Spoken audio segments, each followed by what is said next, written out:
Bhopal gas दुर्घटना 2-3 दिसंबर 1984 की आधी रात को मध्य प्रदेश के भोपाल में यूनियन कार्बाइड इंडिया लिमिटेड की कीटनाशक सुविधा में हुई थी।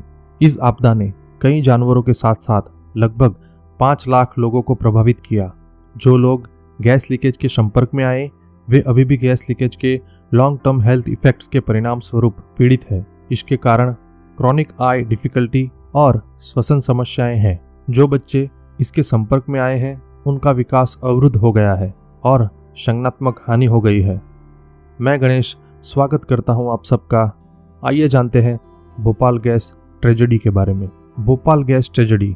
यूनियन कार्बाइड एक अमेरिकी कंपनी थी जो कीटनाशकों का उत्पादन करती थी। मिथाइल आइसोसाइनाइड एक खतरनाक जहरीली गैस 2 दिसंबर 1984 को यूनियन कार्बाइड कारखाने से आधी रात को लीक होने लगी। यही मिथाइल आइसोसाइनाइड भोपाल गैस दुर्घटना का कारण बनी। भोपाल गैस दुर्घटना एक घातक दुर्घटना थी। यह दुनिया की सबसे भयानक औद्योगिक दुर्घटनाओं में से एक थी। Background: union carbide India limited एक कीटनाशक मैन्युफैक्चरिंग प्लांट था जो कीटनाशक कार्बोरिल का उत्पादन करता था। कार्बोरिल की खोज अमेरिकी कंपनी यूनियन कार्बाइड कॉरपोरेशन ने की थी, जिसके पास यूनियन कार्बाइड इंडिया लिमिटेड में महत्वपूर्ण हिस्सेदारी थी। एक मध्यस्थ के रूप में यूनियन कार्बाइड इंडिया लिमिटेड ने मिथाइल आइसोसाइनाइड का उपयोग करके कार्बोरिल का उत्पादन किया। सर्वोत्तम उत्पाद तैयार करने की अन्य तकनीकें उपलब्ध हैं, लेकिन वे अधिक महंगी है। बेहद जहरीला रसायन मिथाइल आइसोसाइनेट मानव स्वास्थ्य के लिए बेहद खतरनाक है। कीटनाशक संयंत्र के क्षेत्र में भोपाल के निवासियों को मिथाइल आइसोसाइनाइट से चीड़ होने लगी और वे शहर से भागने लगे। Bhopal gas tragedy case study.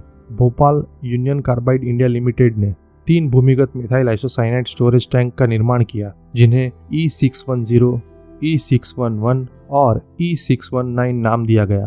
अक्टूबर 1984 को E610 अपने नाइट्रोजन गैस के दबाव को बनाए रखने में सक्षम नहीं था और इसलिए टैंक के अंदर मौजूद लिक्विड बाहर नहीं निकल सका, जिसके कारण E610 में 42 टन मिथाइल आइसोसाइनेट बर्बाद हो गया। E610 में रसायन को बिना पंप किए छोड़ दिया गया था क्योंकि वे इसके दबाव को फिर से स्थापित करने में सक्षम नहीं थे, जो बाद में भोपाल गैस ट्रेजेडी के लिए जिम्मेदार बन गया।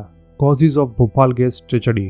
भोपाल गैस घटना के कारण कुछ इस प्रकार हैं। रीजन 1, कंस्ट्रक्शन लीकेज के दौरान अत्यधिक विषैल मिथाइल आइसोसाइनेट के लिए संयंत्र के सुरक्षा तंत्र काम नहीं कर रहे थे। प्लांट के टैंकों का अलार्म ठीक से काम नहीं कर रहा था। रीजन 2, कई वाल्व और लाइनें खराब थी और कई वेंट स्क्रबर काम नहीं कर रहे थे। साथ ही स्टीम बॉयलर भी काम नहीं कर रहा था जो पाइपों को साफ करने वाला था। रीजन 3, मिथाइल आइसोसाइनाइड को 3 टैंक में संग्रहित किया गया था, जिसमें लीकेज का स्रोत टैंक E610 था। सुरक्षा नियमों के अनुसार इस टैंक में 30 टन से अधिक मिथाइल आइसोसाइनाइड नहीं होना चाहिए। रीजन 4, ऐसा माना जाता है कि पानी एक साइड पाइप के माध्यम से टैंक में प्रवेश कर गया था क्योंकि टेक्नीशियन उस घातक रात में इसे साफ करने का प्रयास कर रहे थे।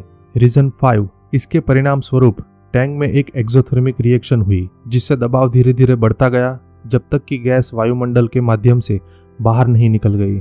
Effect of Bhopal gas tragedy. Bhopal gas घटना के मुख्य प्रभाव इस प्रकार है।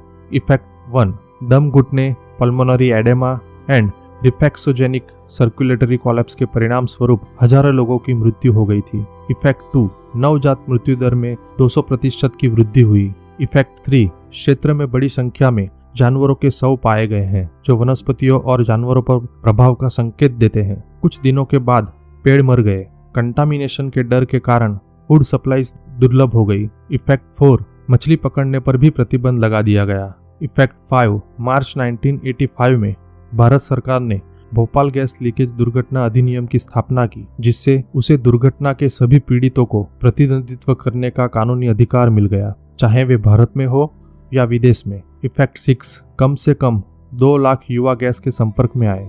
इफेक्ट 7, अस्पतालों में अत्यधिक भीड़ थी और मिथाइल आइसोसाइनाइड जोखिम से निपटने के लिए चिकित्सा कर्मियों के लिए पर्याप्त प्रशिक्षण नहीं था, यानी मेडिकल वर्कर्स के पास सफिशिएंट ट्रेनिंग नहीं थी। Aftermath of Bhopal gas tragedy. America में यूनियन कार्बाइड कॉरपोरेशन पर फेडरल कोर्ट में मुकदमा दायर किया गया था। एक कार्रवाई में अदालत ने सिफारिश की कि यूनियन कार्बाइड पीड़ितों की सहायता के लिए $5 मिलियन से $10 मिलियन के बीच भुगतान करें। यूनियन कार्बाइड कॉरपोरेशन $5 मिलियन का भुगतान करने पर सहमत हुआ। हालांकि भारत सरकार ने इस प्रस्ताव को अस्वीकार कर दिया और $3.3 बिलियन का दावा किया। 1989 में यूनियन कार्बाइड कॉरपोरेशन ने $470 मिलियन का हर्जाना देने पर सहमति व्यक्त की और अदालत के बाहर समझौते में तुरंत नकद भुगतान किया। यूनियन कार्बाइड के सीईओ और चेयरमैन वॉरेन एंडरसन पर 1991 में भोपाल के अधिकारियों द्वारा हत्या का आरोप लगाया गया था। एंडरसन ने अदालत में पेश होने से इनकार कर दिया और फरवरी 1992 में भोपाल अदालत ने उन्हें न्याय से भगोड़ा घोषित कर दिया। प्रत्यर्पण के लिए अमेरिका में केंद्र सरकार के प्रयासों के बावजूद एंडरसन का कुछ नहीं हुआ। एंडरसन की 2014 में अदालत में पेश हुए बिना ही मृत्यु हो गई। कंक्लूजन: भोपाल गैस दुर्घटना मानवीय, पर्यावरणीय और आर्थिक खतरों के साथ विकासशील देशों और विशेष रूप से भारत के औद्योगिकीकरण के लिए एक महत्वपूर्ण चेतावनी संकेत बनी हुई है। The economy of India is growing at fast rate but at the cost of environment, health as well as public safety. तो दोस्तों, वीडियो पसंद आया हो तो वीडियो को लाइक एंड शेयर करें। नेक्स्ट वीडियो कौन सा चाहिए कमेंट में बताएं और चैनल को सब्सक्राइब करें। जय हिंद।